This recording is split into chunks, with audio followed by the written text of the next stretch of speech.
Hi, everybody. As promised, I'm late, my bad. But as promised, Snowfall. So I want to do an overview of all of Snowfall.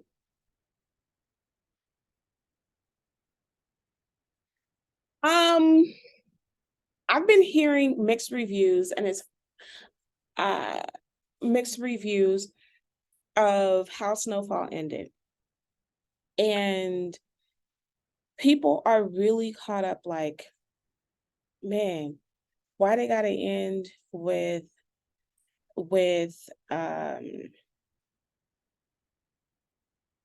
Franklin being strung out like his dad as an alcoholic, kind of roaming, and he's just kind of out of his mind. And I want to, this is 1990 is the last date that we see Franklin.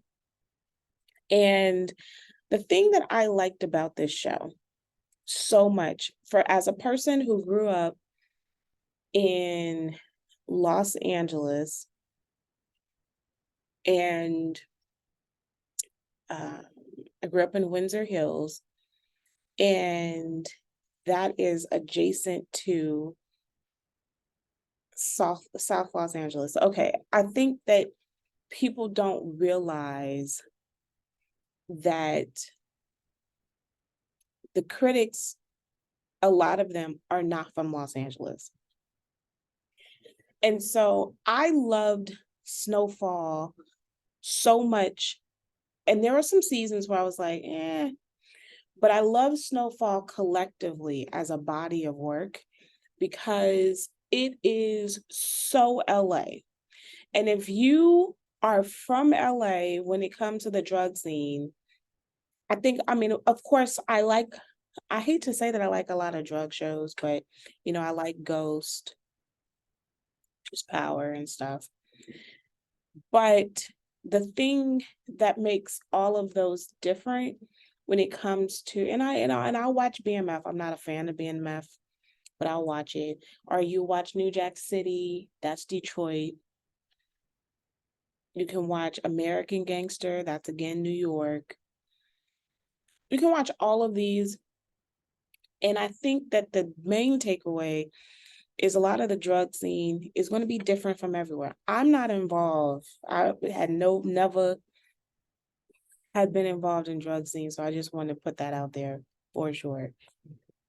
But as a person who was raised in the 80s, you saw how the area and the neighborhood in the beginning of the 80s, places like Inglewood, South Los Angeles, Watts, it wasn't, or even what we call the jungle, which the jungle is closer to Windsor Hills, on the other side is below Baldwin Park. All of those were, it wasn't, it wasn't terrible. You had a lot more Black businesses, especially in the 70s, 60s, and 70s, definitely in the 70s.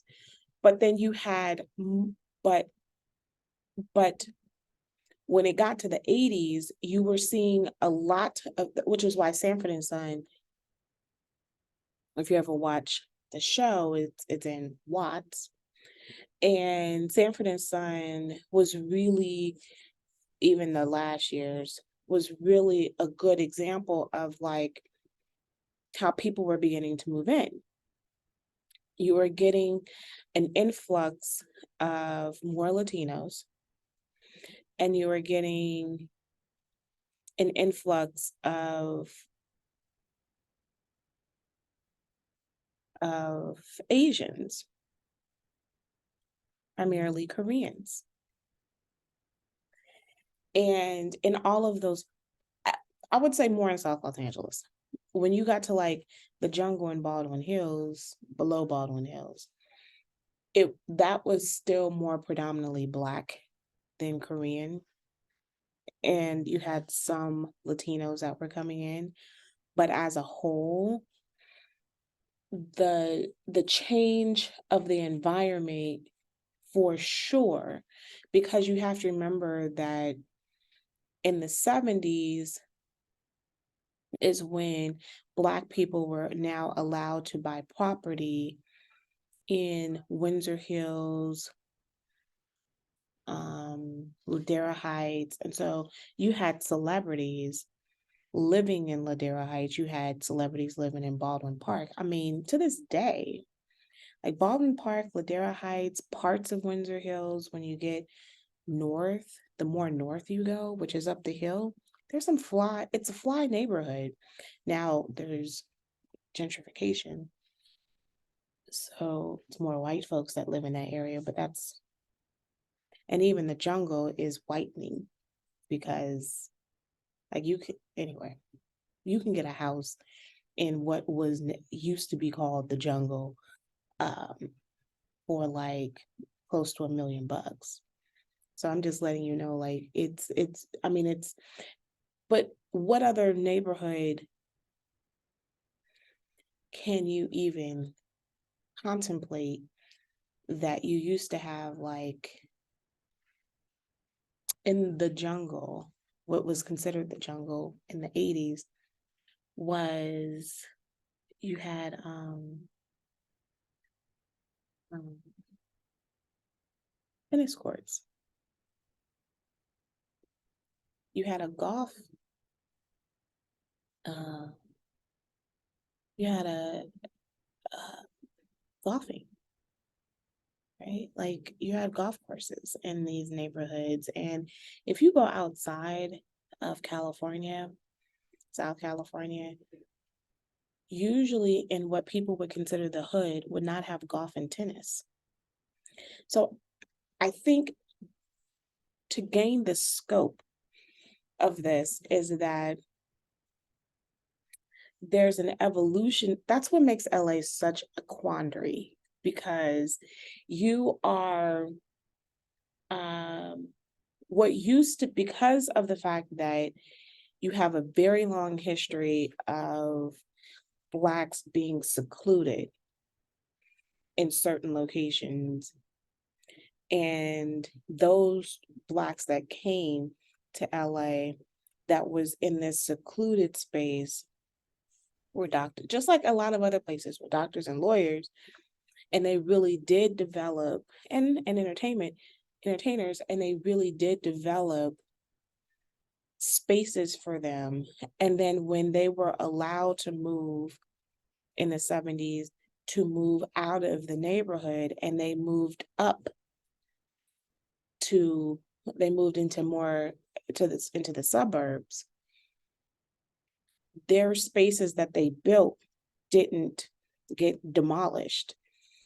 They still built, like, I mean, I to this day, like, one of my golf courses that I go to still is Maggie Hathaway. And um and Chester, Washington. Like, I love both of those. Maggie is my spot primarily because it is a little piece of heaven, even though the neighborhood is not that great, but it's a little piece of heaven, and it's so cheap. And you get a free bottle of water. For those who golf, you're like, who gives out water at the golf course for free? Um, like, I can golf around, me, my husband, and my kids, for, less than $15 on the weekend. Because during the week, it's cheaper than that. Like, that's insane. So I say all this to say, in Chester, Washington, it's not, it's still cheaper. I mean, and the golf course is not a terrible golf course at all. It's a fun little golf course to golf at. I say all that to say, but in the 80s, the beginning of the 80s, these neighborhoods weren't that bad. But when crack came,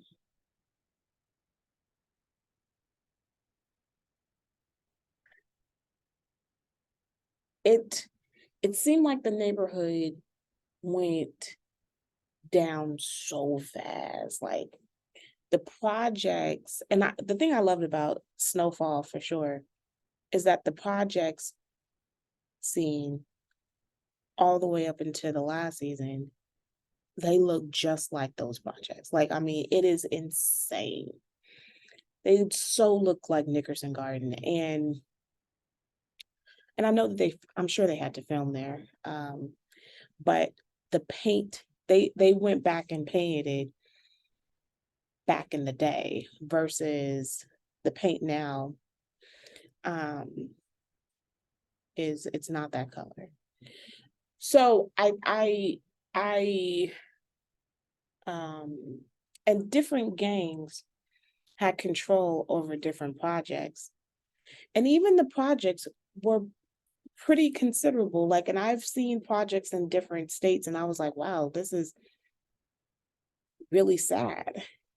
L South Central's projects is pretty big. Like, I mean, especially Nickerson Garden, it's 2 stories. And so you did have people, families who would almost like kind of give their next, like, I got into this project. They don't want to leave because, and even if you were to, especially in the jungle, if you were to tear that down and build up something to replace it, that would be, that's really prime real estate. Um, Nickerson Garden at this point wouldn't necessarily be prime real estate, but nor would Jordan Downs would be prime real estate. But and even the projects in Long Beach, I was doing the census and I was like, so this has to be the projects in line. Like, I mean, because you do have to question sometimes if it's the projects because it's not as overtly threatening as people would assume as you watch these TV shows. And and when people did gangster rap, which I thought was kind of interesting because when at the end, when Franklin's like, yeah, we get into this music, when Leon saw that Franklin was going to get into this music, and there's just kind of chuckle kind of a thing. And I can understand that too, because these guys were rapping from a standpoint that it was really hard out here, right? And so people had this misconception, had this perception that South Los Angeles is so, so hard. And I think primarily they, and I'm not saying it wasn't, but part of it was because everyone kind of understood and knew that you had to be tough to be in New York. It'd be tough to be in Detroit. It'd be tough to be in Chicago. Like all of these um spaces. And I was like, well, LA has it also, is not the easiest of the easiest too. And so I get that. But a part of me, when I would listen to people out, when I would visit physically in different people's states, and I saw it, and I was like, "Oh, LA, we can't talk." Like, because as bad as LA can get, and in the 80s, it did get bad. In the early 90s, it did get bad. But but these other states, they were living in boxes. And I say all that because I thought that Snowfall as an arc was so good because you got to see in the beginning how, especially Compton, and to this day, there's still some really nice neighborhoods of Compton. There's mansions there. And so, how people really felt like a sense of safety walking around Compton. And then crack changed it. Um, Crack changed, yes, the money aspect of that, but it was not safe.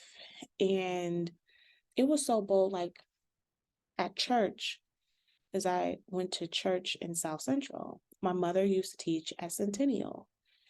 And so my family, like I think it's Woodbrook, which is across the street from my church. Like it would get so bad that at my church where you would have to fill up on a weekly basis or at least every other week the bullet holes that would come through the church. And sometimes I would leave church and people would be as bold enough to shoot people in the broad daylight, shoot people in the middle of the street, pop, pop, no face covering, like, I see you. And they would be fully comfortable pulling out guns, pop, pop. And you just like, wow. Um, so the level of violence that was taking place in South Central was real. And so to see the deterioration over the course of Snowfall of the neighborhood and community is legit. And we're still recovering. And the second thing that I think is really important is that I don't want to say everyone, I'll say a lot of people were involved in drugs. So much so that I went to school in LA and Pasadena.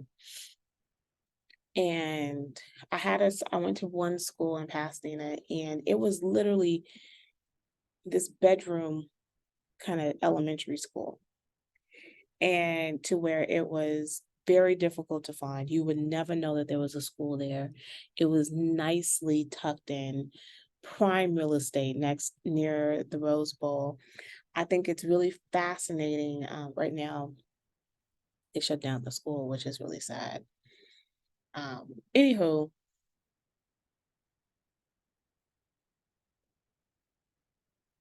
this cute little school. I mean, because it is so adorable. Literally, it's really adorable.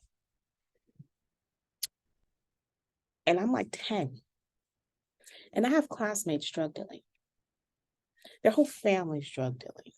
Like their cousins. And one of the cousins was trying to not get involved in drugs. And it was real couple of them. And it was really sad because the kids will come and they're trying to deal with the one kid who has like his dad was this really big drug dealer and he was really trying to conflict and trying to force his other cousins and they're really struggling to not get involved in selling drugs and the parents around and you can kind of as a kid you can hear the parents dealing with this conflict of trying to not get the kid, trying to prevent the kid from really kind of being their kids to not being affiliated, but they're all kind of blood related and everything. And what made it sad is my mother was a teacher, and a lot of her kid students were involved in drugs. Just so happened that she ended up teaching some of these guys eventually.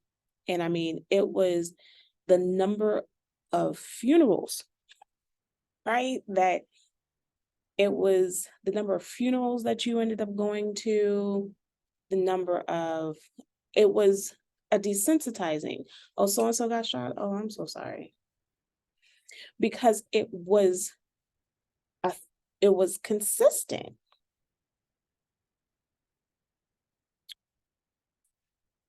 And I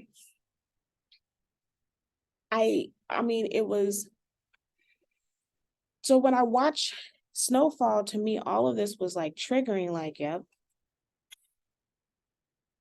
I mean, it was so close to home.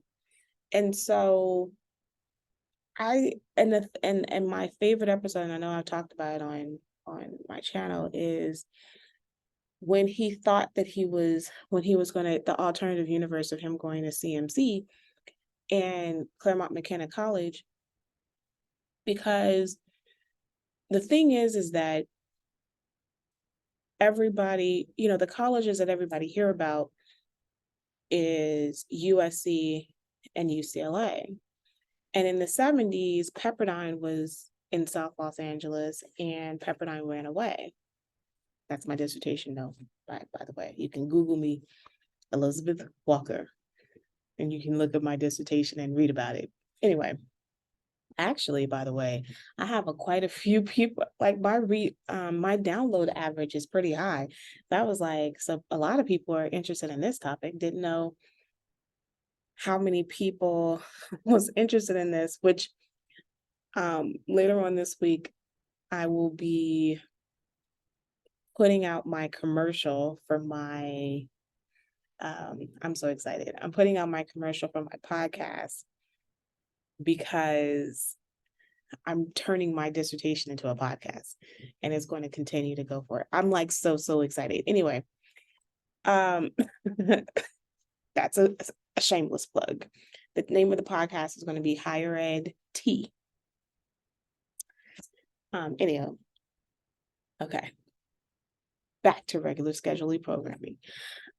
So the notion that his mom would try to send him to CMC, which is in the suburbs, and in the 80s, there was like hardly any, the level of transportation, you would have to take the bus because number one, the freeway system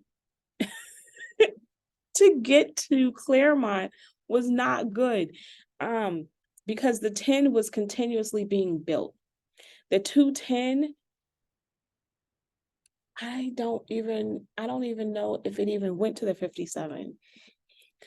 It got to I think it didn't even reach the 57. I think it just stopped. And like Ontario was like that thing out there. No, you could take the 10. You could take the 10 to Ontario for sure. And you could take the 60 for sure. But the 10 was still building out because it was like dirt roads, like part of Claremont. And part of Claremont was like dirt roads. And so it is just, it's fascinating to see how all of this is not the case at this point, and how integrated the system is. So seeing that episode and how many buses he'd have to take, oh yeah, like all that made sense. And to see how they treated him and kicked him out, like, I mean, all of this because he couldn't afford it, and I think that when you tell people you could just go to school and you can get out this way, because of how smart you are, I think that that's a nice little way of pacifying it. It's a possibility. But a lot of people, that was not going to be their story. And the thing that, and for most people in the drug game, especially in a lot of TV series, a lot of movies, people anticipate either they're going to be dead or jail or somehow they made it out. Like, those are your options. And in the 80s, people, and in the early 90s, people weren't getting, because that was before the minimums of 92. So you weren't getting like these long prison sentences for doing drugs.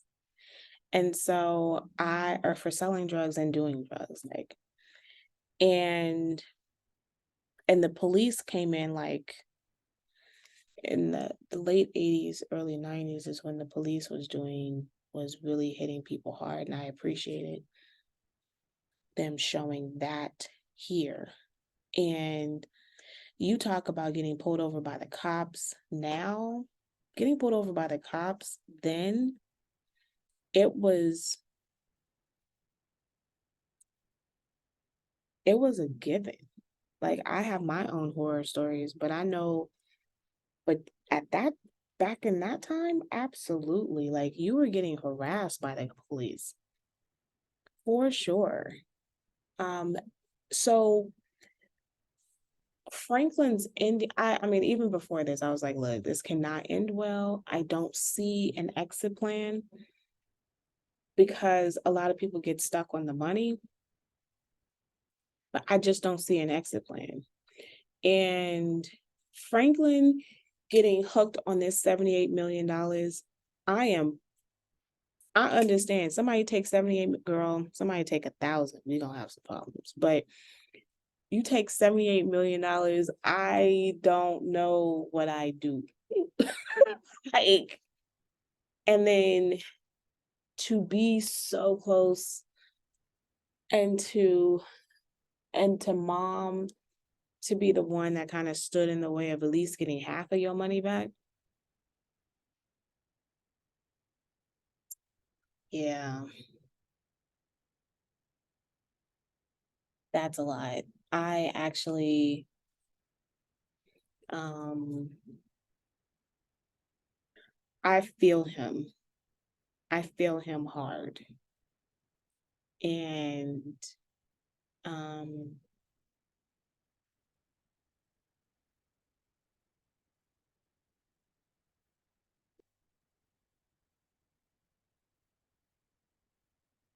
yeah.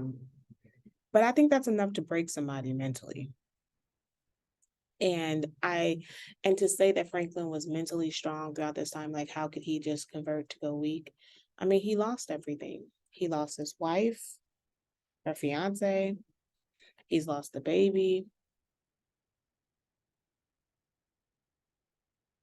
And there are moments where you do just like give up. And that's a lot.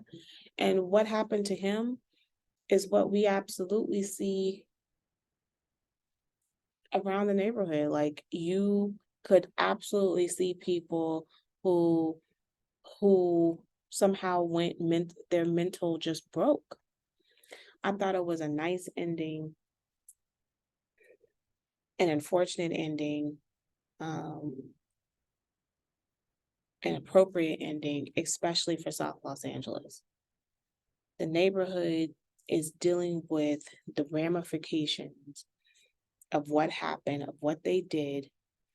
And at least in LA, a lot of the former gangsters,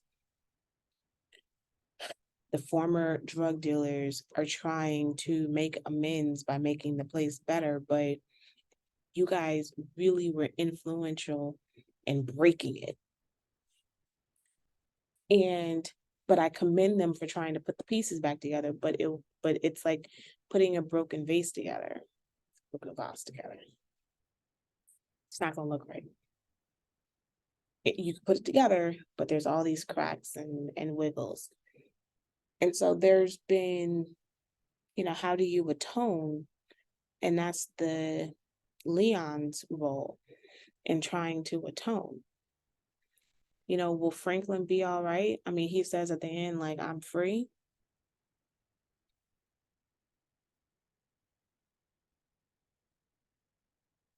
I'm free from the confines.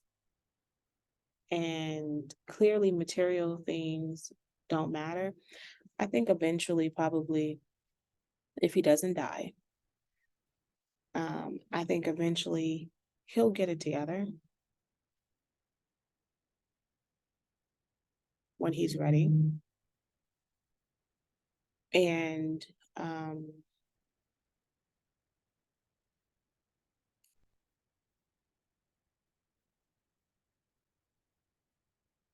that's what happens. They eventually get it together. They eventually have a turn and a shift, but it takes a while. And it takes a while. What I didn't want it, I wanted to know what happened with the chick, not his girlfriend. I mean, she was hiding in the house. I mean, they clearly were covering for her. She was on the run. I wondered, did she leave the country? Like, what? I wonder what happens to her. Right? Don't we all want to know? I want to know. Anyway, I thought it was marvelously done. They played an ode to John Singleton when he did Boys in the Hood. Oh my gosh, when that movie came out, Magic Johnson had his theater. The cops literally were around the theater. The cops were around, like, all around South Central, because they thought that Boys in the Hood was up to no good, was going to start a riot. It didn't. It did not. But John Singleton did have a conversation with both sides of the gang to try to um, have peace in this space, because John Singleton went to USC. He's from South Central. And that's another thing. Like, people had much more respect for SC from South Central only because it didn't leave.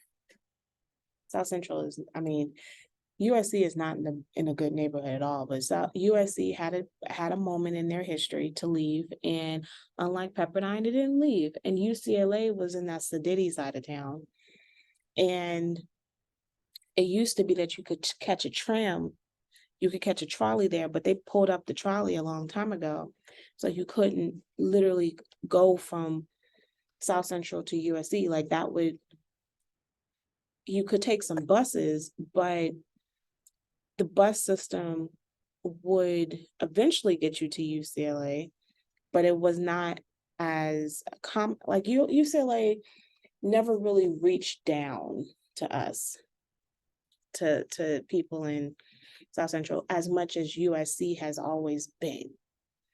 I know that USC has a very complicated history, and I get that, but USC has always been, for people have a perception, has always been for us.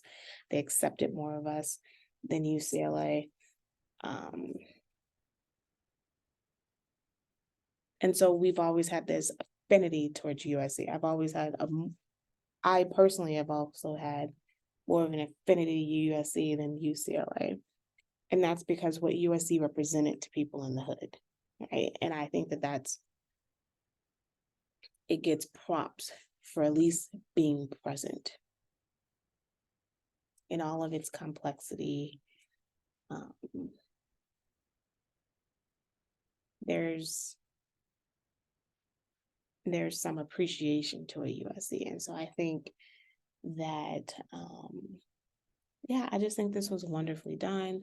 The ode to John Singleton, with the set as he's walking, like, oh, they filming a movie.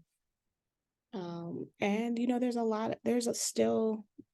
lot of drugs that was involved in the making of a lot of music. I mean, of course, we all know about Suge Knight, but it's not just Suge Knight. I mean, and we all know about Eazy-E, but it wasn't just Eazy-E. I mean, it's considerable, and a lot of them still to this day own studios all over the place. So it's a very well done arc, and I appreciate Snowfall. I hate to see it go. And if you haven't watched Snowfall, I think that you should take the time to watch the whole thing in its entirety. You'll understand more about Los Angeles and the arc of how we went from a dream of how people came to Los Angeles to start something new, because that's how a lot of Black folks came to Los Angeles, especially South Los Angeles. They came here to start something anew in the 70s, and how we got to, by the 90s, the dream turning into a sad situation. See you next time.